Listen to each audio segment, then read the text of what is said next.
جی welcome back. ہمیں join کیا فردوس عاشق اوان صاحبہ نے، معاون خصوصی اطلاعات. ڈاکٹر صاحب آپ کو مبارک ہے. ایک تو بہت مہربانی جی، بہت شکریہ. ٹھیک. دوسرا یہ بتائیے گا کہ یہ تبدیلی اچھی ہے یا بری ہے؟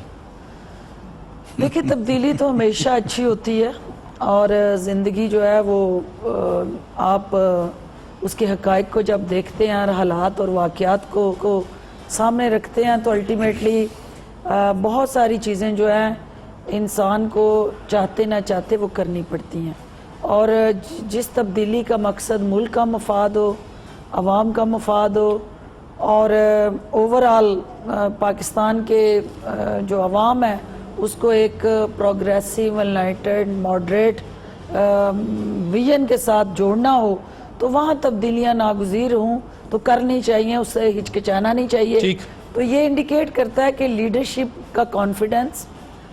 آپ کو تبدیلیاں کیا فرسٹ ٹائم تو نہیں ہوئی ہیں، ہر حکومت تبدیلیاں کرتی ہے، اور کچھ وزیر اعظم چور دروازے سے تبدیل ہوئے، ان کو صرف اس لیے بدلنا چاہتے تھے لیکن ہمت اور جرت نہیں ہوتی تھی ان پارٹی لیڈرز کی کہ وہ ڈائریکٹلی تبدیلی کریں. وہ کہیں نہ کہیں کسی چور دروازے سے کسی کوٹ کی آڑ میں تبدیل کر دیتے تھے. تو پرائم منسٹر آف پاکستان کو آپ یہ کریڈٹ دیں کہ وہ پچھلی حکومت کہہ رہی ہیں کہ اپنے وزیروں کو ہٹانے کے لیے کوئی بھی حکومت آپ نے دیکھا ہے کہ وہ ڈائریکٹلی اتنی جرت سے فیصلے نہیں کرتے، کمپرومائز کرتے ہیں اور سیاسی کمپرومائز ہوتے رہے ہیں. فرسٹ ٹائم ہے کہ پرائم منسٹر آف پاکستان نے اپنے شخصی یا ذاتی تعلقات کو قربان کیا پبلک کے مفادات پہ، ملک کے مفادات پہ، اور اس کو پرفارمنس اورینٹڈ کیا. اور میرا خیال ہے کہ یہ ایک پازیٹیو چینج ہے اور بہت بڑی ذمہ داری ہے ان لوگوں پہ بھی جن پہ انہوں نے اعتماد کا اظہار کیا. ٹھیک. آپ کی وزارت سے متعلق پہلا سوال آپ سے، مجھے یہ بتائیے گا کہ کیا ایسا وزارت اطلاعات نہیں کر پا رہی تھی جو آپ کریں گے؟ دیکھیں میں سمجھتی ہوں کہ فواد نے بہت مشکل اور ایک کہہ لیں ایسے حالات جس میں ٹرانزیشن آف پاور ہوا، اس نے اپنی بھرپور کوشش کی. اور چونکہ یہ میڈیا مینجمنٹ جو ہے وہ بھی ایک بہت بڑا اپ ہل ٹاسک ہے، اور اس کی سب سے پہلی یہ ہے کہ یہ انگیجمنٹ مانگتا ہے.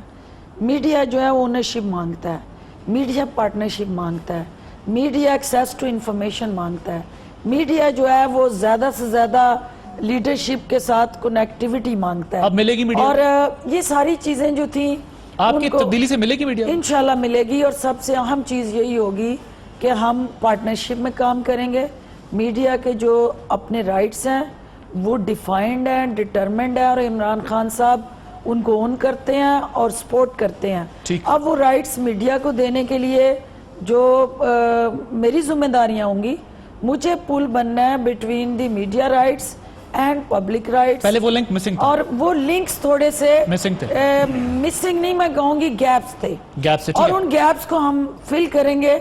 اور جہاں جہاں میڈیا سے ریلیٹڈ اس وقت کیوس ہے، انسرٹینٹی ہے، میڈیا کے اندر انریسٹ ہے، میڈیا کی آپ کے M D P T V سے تعلقات ٹھیک؟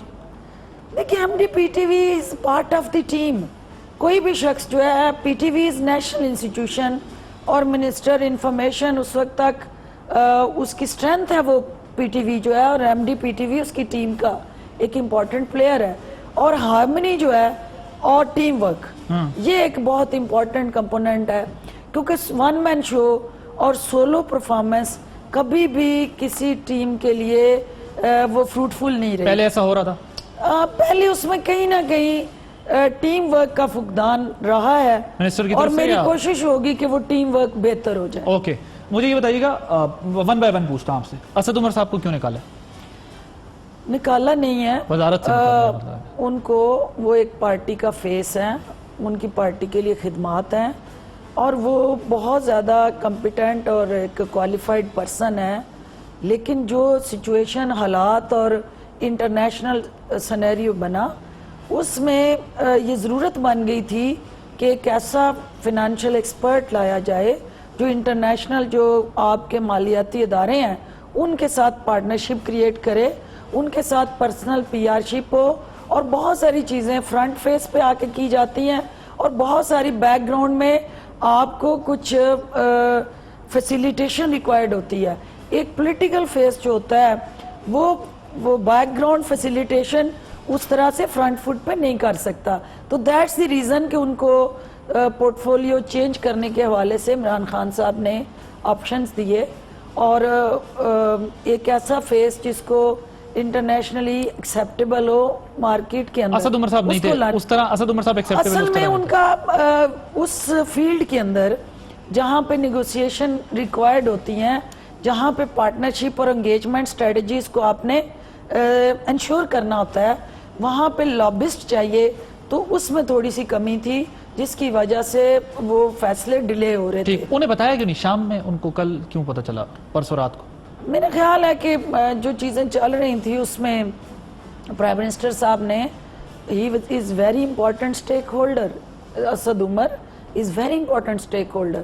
تو جب پبلک کی مشکلات, مسائل اور مہنگائی اور آپ کی ڈی ویلیویشن, روپے کا گرنا اور پھر انفلیشن اور جو چیزیں جو پرائم منسٹر کا کنسرن تھا, عادل ایک چیز ذہن میں رکھیں کہ پرائم منسٹر عوام کی مشکلات کے حوالے سے سینسٹائز ہیں اور وہ عوام کے مسائل سے انہیں نکالنے کے لیے ہر طرح کی اسٹریٹجی اپنانا چاہتے ہیں, چاہے کوئی بھی جائے. پنجاب اور کے پی کے میں بھی یہ ہونے والا. دیکھیں ہر شخص کو پرفارم کرنا ہے. اگر آج آپ ان کی وہ اسپیچ سنی ہے تو اس میں انہوں نے کسی بھی عہدے کو, کسی بھی پوسٹ کو, کسی بھی وزارت کو پرفارمنس اورینٹڈ کر دیا. پرفارم کرنا ہے تو آپ نے وہاں رہنا, نہیں کرنا تو کوئی بھی شخص جو ہے وہ نیشنل انٹرسٹ پہ, پبلک انٹرسٹ سے سپریم نہیں ہے. وہ ہمارے لیے امیٹیریل ہوگا اس ویژن کے ساتھ جو پرائم منسٹر کی ویژن ہے, ہر شخص کو ڈیلیور کرنا. بزدار صاحب 1 مہینے تک جا سکتے ہیں؟ دیکھیں ان کی پرفارمنس ان کو کنفائنڈ کرے گی, ان کی پرفارمنس ان کو سٹے کروائے گی, ان کی پرفارمنس ہی ان کے مستقبل کا فیصلہ کرے گی. کیسی ہے پرفارمنس؟ دیکھیں جو پنجاب ان کو ملا اسی طرح جس طرح ہمیں پاکستان ملا, 80 ارب کے خسارے میں ملا, 80 ارب کا اوور ڈرافٹنگ ہوئی اور وہ آج بھی ہم وہ پیمنٹس ٹھیکیدار بل لے کے پھر رہے ہیں.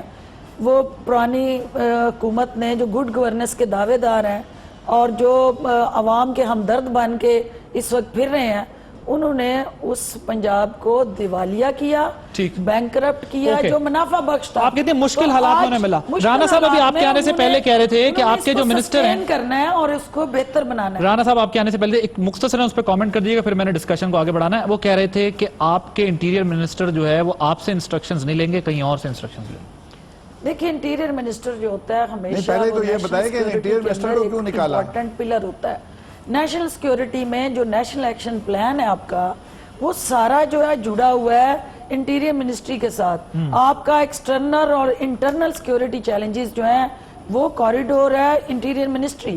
اس کے اندر وہی شخص بہتر پرفارم کر سکتا ہے جو پہلے سے نیشنل سیکیورٹی اسٹریٹجی کا حصہ رہا ہو.